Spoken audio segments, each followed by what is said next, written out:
A complete and utter rearrange. It looks ridiculous, but it's practical.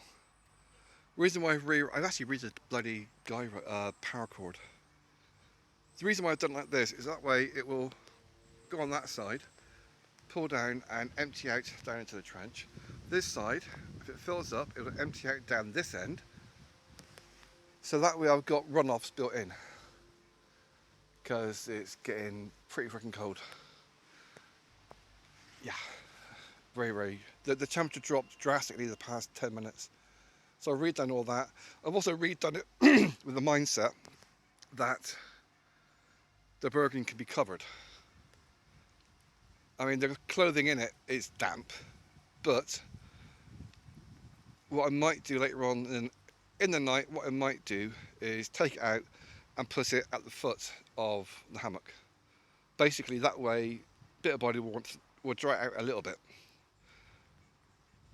I may actually wear a t-shirt in bed. The rest of my clothing is dry. What I'm wearing right now is dry. So, I don't know. It looks bloody weird from this angle, but I've got wind protection on both. I could redo this end as well, actually, and that way I can bring this side down a bit more. You see, if I drop down that paracord any lower, I'm not going to have coverage on the Bergen, and that needs to be covered. The other option is to have the Bergen covered separately. Have it tied to a tree, wrap the other tarp around it so it stays waterproof, but I need to have access to it during the night, because I don't sleep with the phone next to me. Lots of different reasons, not just because of, pager attacks, but also because of, I'll break it. Not that would be a bad thing, an excuse to buy a nice Chinese phone. Right, I still haven't yet got in bed, or even unpacked my freaking sleeping bag. Although I did twist my fucking kneecap. I'm not happy. I think main reason I'm still prancing about is that I want to go for a piss before I get in the hammock, but I don't want to. Until after I strip naked and get in the hammock, then I want to piss.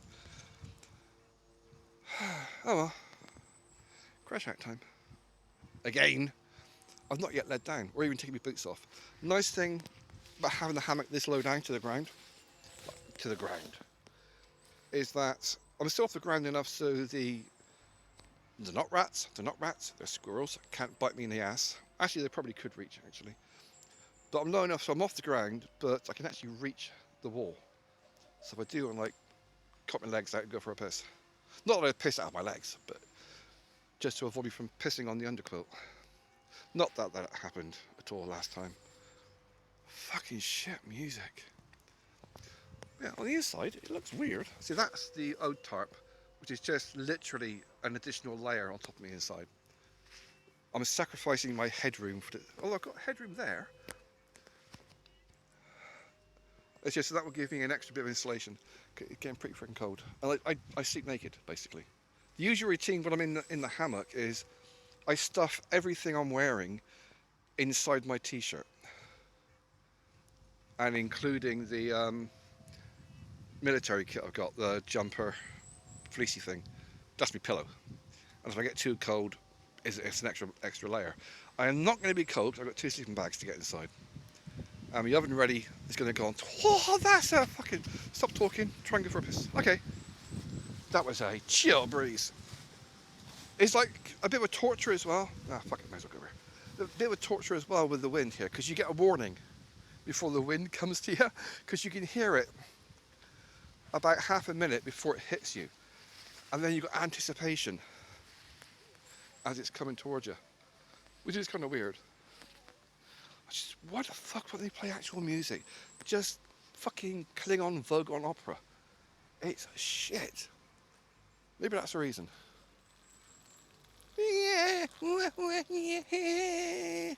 It's Halloween. Oh, by the way, it's Halloween. Happy Halloween. It's Halloween today. 31st of October. So by the time you get to watch this, if you watch this, if anyone ever does watch this, it'll probably be a week later.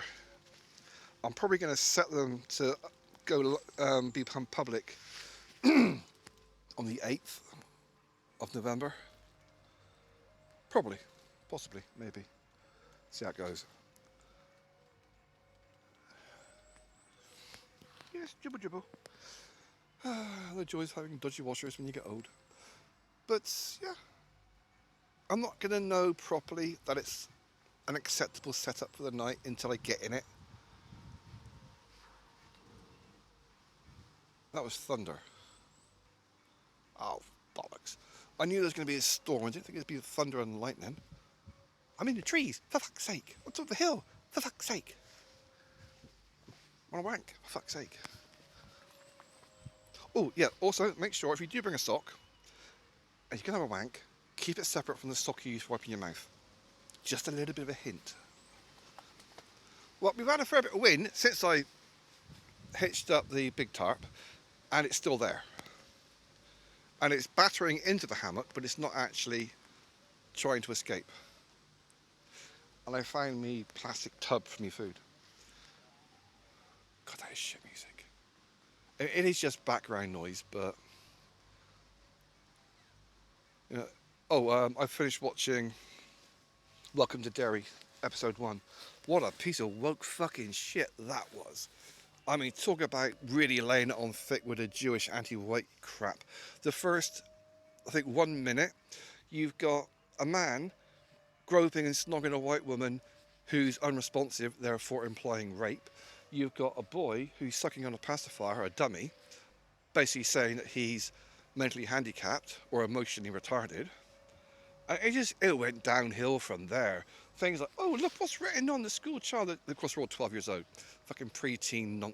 This is paedophile thing with the Jewish people like Stephen King that really do like sexualising preteen white kids. And like the white kid, he's standing next to his locker and he's got, whatever his name is, sucks balls. Right, so they're just sexualising implication with a preteen white boy. And of course there's a whole Jewish thing talking in Hebrew. No fucker speaks Hebrew. Even Jews don't fucking speak Hebrew. It's a made up bullshit language that those wankers came up with 250 years ago when they invented their race. You know that Jewish people didn't exist up until about the 1870s. They didn't exist. The only historical reference of Jewish people is written by them. The only religious text or cultural references is written by them. The only movies or shit that talks about them as a people is made by them. There's no actual history other than what they've written that they've ever existed beyond 250 years ago. You may notice I'm not a fan. When you're exterminating the entire planet, including my species, it tends to make me a little bit raggy. Right, I've had a piss. I'm going to go and dig out my sleeping bag and crash for a bit. Well, I see no sign of anybody else up here. I didn't expect that Welsh cunt to turn up at one point. I think he's too fat to get up the hill. I mean, I'm a crippled fucker, but still. That was so funny when he turned up. I actually heard, there was at least 2 people. I heard somebody else outside shouting, "What's wrong? What's wrong? What's wrong? What's wrong? Why are you bleeding?" Because he smacked his head into the wall when he ran away. So, I mean, you got to see it from his point of view.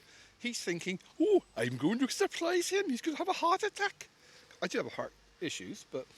And then he's looking through the darkened bedroom window at 3 a.m, thinking, it's all dark. And all of a sudden, his brain gets exploded with a laser green beam blasting into both his eyeballs at the same time. See, because I modified my cat training toy, like I say, turned it from a sniper to a shotgun, psychologically speaking, physically speaking, that basically it means that it has a wider area of effect.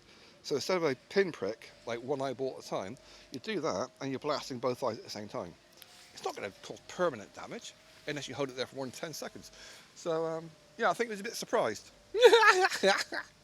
I did exactly the same to my smackhead neighbour when he tried doing that a few months ago. Oh, these fucking people. See the thing, I'm a fat old cripple, therefore I'm defenceless. I am my bollocks. Not the shit I've been through in my life. Even when I die, I won't be defenceless. I'll make sure that I fucking decompose toxic gas. Right. Into the hammock. And turn off that fucking... What the hell was that? Just something flying across there. Don't start fucking seeing shit. It's weird that... I get nervous in the house sometimes. because I'm in a house. And yet, out in the wilderness, I don't. Crows, birds, fucking rats, squirrels, squirrels, I don't bother me. But in the house, surrounded by humans and technology, I mean, there are factual reasons why it's such a fuck up. Your body and your brain are electrical systems. They work. Your nervous system is electrical, so it's not really a surprise if you're surrounded by electronics. It's going to fuck your brain and your body. Anyway, buddy buddies, what the fuck?